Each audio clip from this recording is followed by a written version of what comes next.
Gracias por acompañarnos una vez más en Historias sobre la Noche, querida comunidad de todo corazón. Gracias por estar aquí y por seguir formando parte de este rincón tan oscuro y perturbador.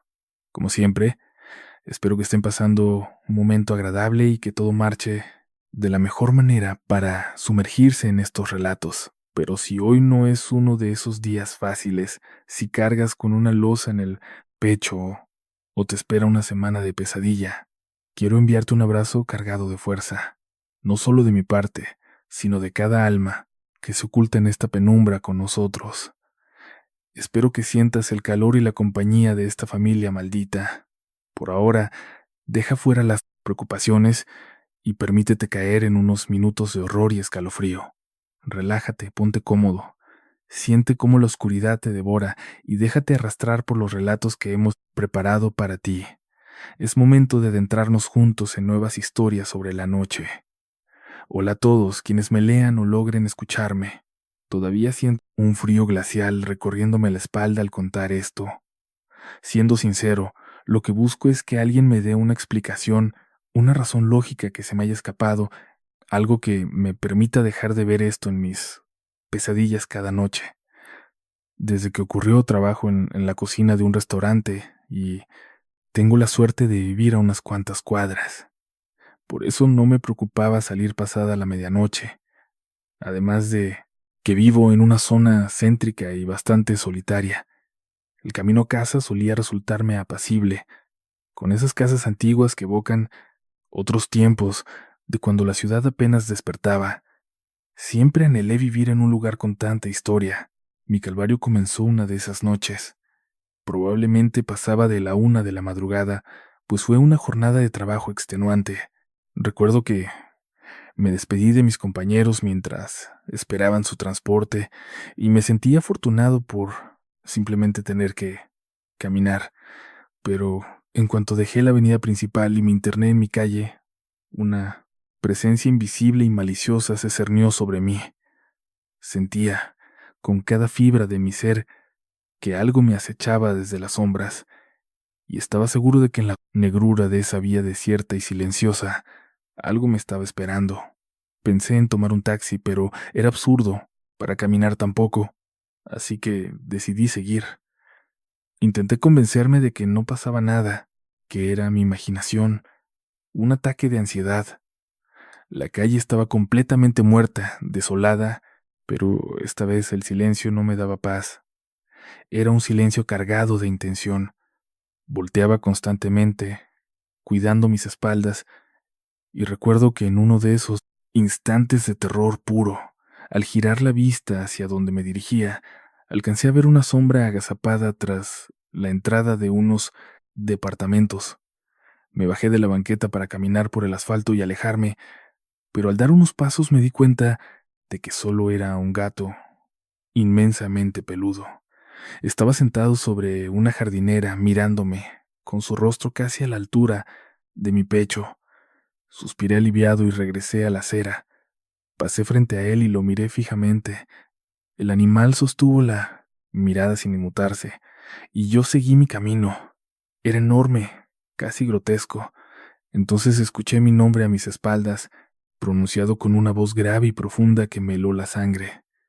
Esta noche, esas palabras me provocaron un terror paralizante y también una furia inexplicable. Me giré bruscamente para ver qué idiota me estaba gastando esa broma, pensando que algún compañero me había seguido, pero al voltear, no había nadie. Solo estaba el gato en medio de la calle, pero no sé cómo explicarlo. Cuando lo vi de nuevo, se veía mucho más grande. Su cara ya estaba a la altura de la mía, era del tamaño de un perro al menos, y me observaba fijamente. Sus ojos, me aterra solo recordarlos.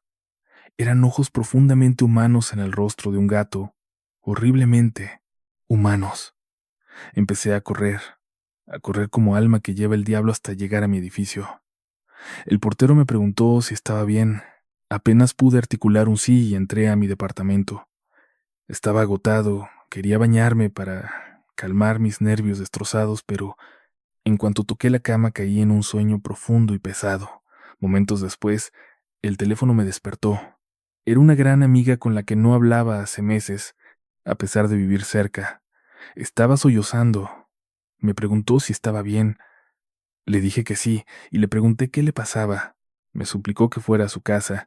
Le dije que sí, y en 5 minutos ya estaba con ella. Estaba destrozada, parecía sufrir un colapso nervioso total. La tranquilicé y, tras un rato, me confesó que había tenido el sueño más vívido y aterrador de su existencia. Se sentía tan real en ese sueño. Yo moría de una forma atroz. No quiso decirme cómo, no me dio detalles, pero ella estaba devastada porque estaba convencida de que me acababa de ver morir. Nos quedamos dormidos juntos como cuando éramos jóvenes. Recordé por qué la quería tanto, porque a pesar de los cambios de amistades o parejas, siempre terminábamos volviendo el uno con el otro. A las 5 de la mañana sonó mi alarma y corrí a mi casa para prepararme para el trabajo. Al llegar, el guardia de nuevo preguntó si todo estaba bien, pero esta vez parecía aterrorizado. Lo vinieron a buscar, joven, me dijo. ¿Quién? Pregunté. Un tipo muy extraño, con abrigo y sombrero. No pude verle la cara. Solo tocó y me dijo que venía a verle.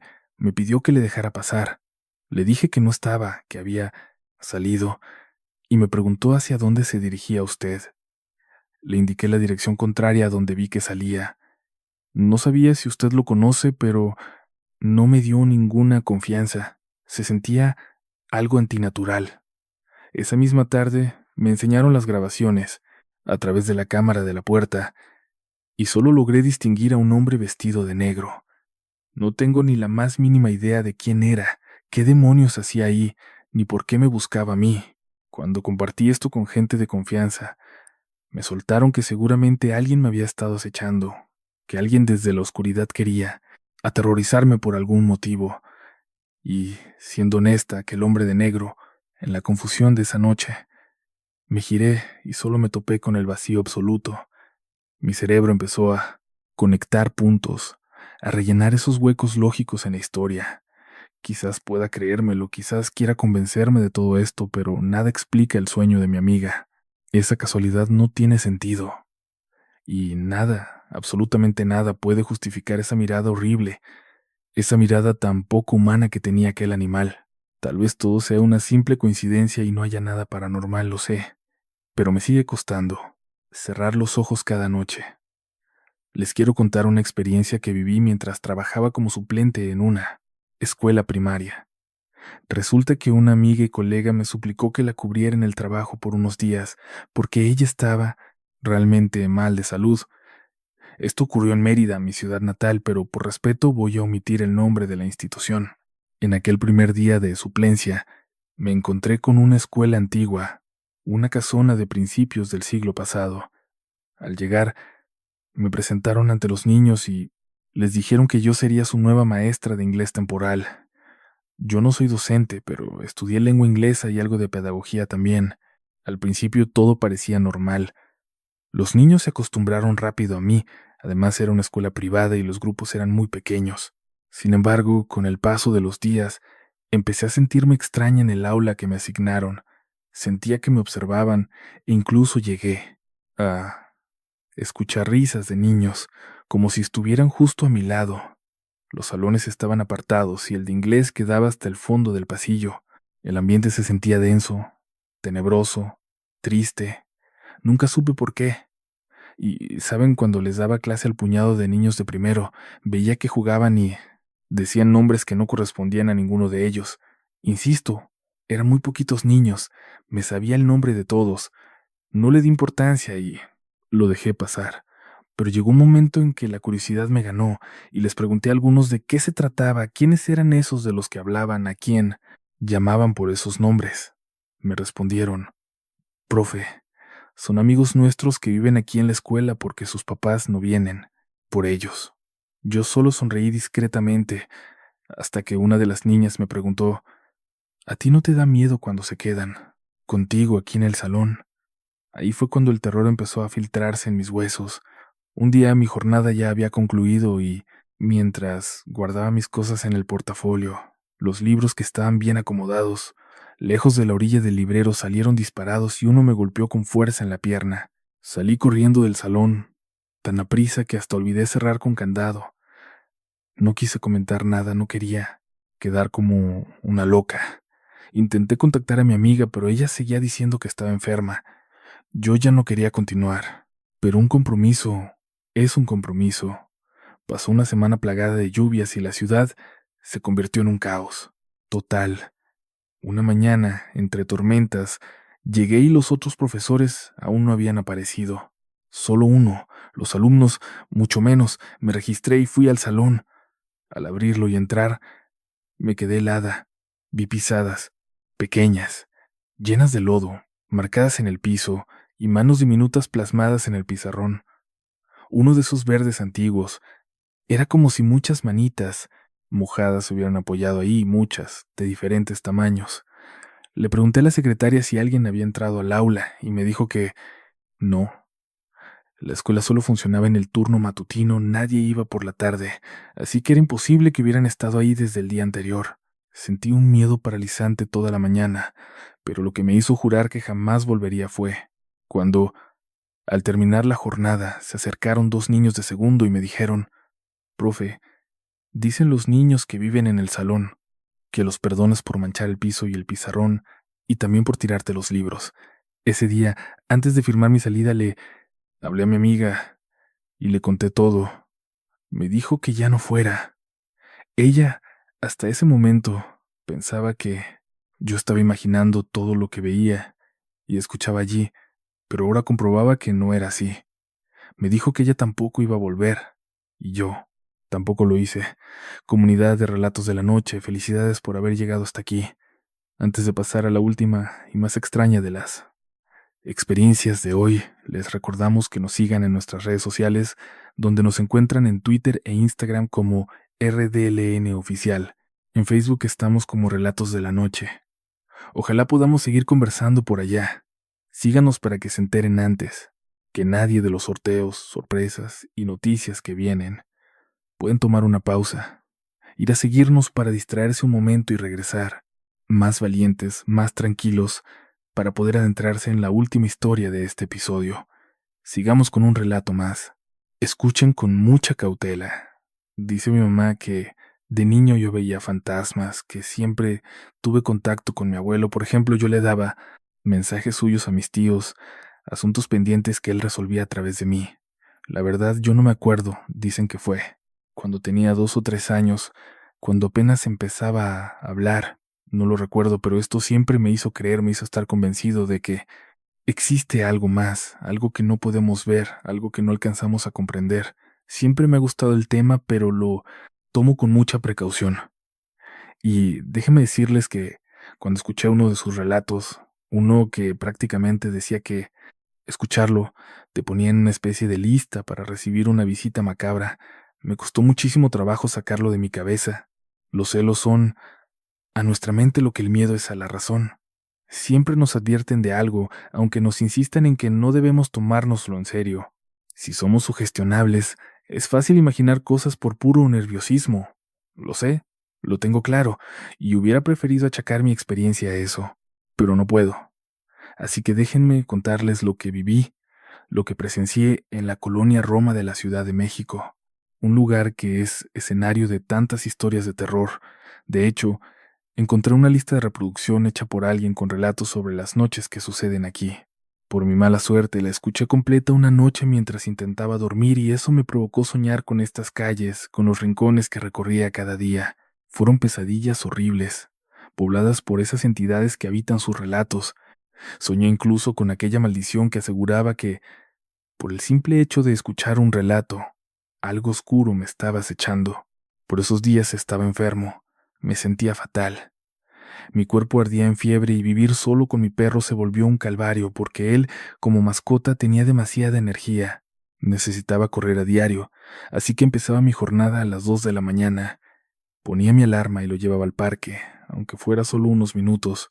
Era una hora en la que no ponía en riesgo a nadie, en la que no podía contagiar a nadie. El parque era el Río de Janeiro, justo frente a la famosa Casa de las Brujas. Eran noches cargadas de una ansiedad asfixiante, con el cuerpo destrozado por la debilidad, días en los que no estaba seguro de lo que mis ojos veían porque sabía que estaba alucinando. Una de esas madrugadas entre semana la colonia estaba en un silencio sepulcral por la cuarentena. Nadie salía, mucho menos a esas horas. Llegamos al parque y lancé la pelota para mi perro, como siempre, para que empezara a correr. Pero esta vez, cuando la lancé, no salió disparado tras ella. Solo dio unos pasos y se frenó en seco. Metió la cola entre las patas, soltó un gemido lastimero y corrió a esconderse detrás de mí. Yo había lanzado la pelota hacia la negrura absoluta entre los árboles y no veía nada que lo hubiera podido aterrorizar así. Entonces, surgiendo de las sombras más densas, vi unas manos pálidas, huesudas, que brotaban de la nada hasta que una figura femenina emergió hacia nosotros. Me di cuenta de por qué no la vi antes. Llevaba un vestido negro, profundo, que parecía absorber la luz. No era el fantasma que mi mente imaginaba, pero mi perro estaba paralizado por el horror. Sentí un escalofrío helado recorriéndome la espalda y pensé que era mejor volver. No tenía ni el humor ni las fuerzas para lidiar con algo tan inquietante en plena madrugada. Cuando empezamos a caminar, mi perro volteó de repente y comenzó a chillar con una desesperación inhumana, como si alguien lo estuviera torturando en ese preciso instante. Yo volteé y ahí, para mi desgracia, vi algo que me hizo sentir que mi cordura finalmente se estaba fracturando. Esa cosa no tenía rostro, solo un vacío absoluto donde debían estar los ojos, y se deslizaba a toda velocidad hacia nosotros.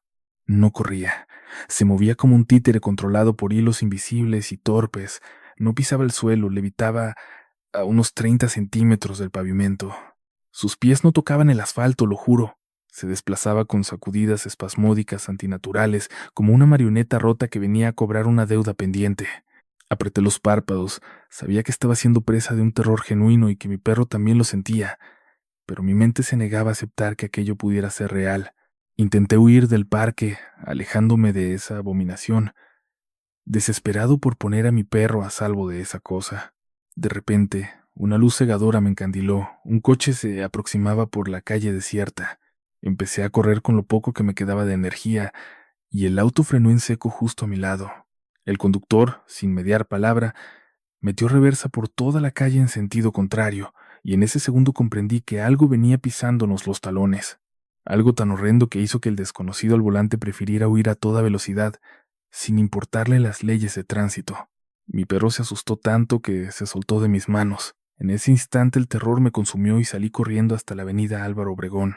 Seguí buscando hacia el sur, recorriendo el camino por donde él había escapado hasta que lo encontré varias cuadras después.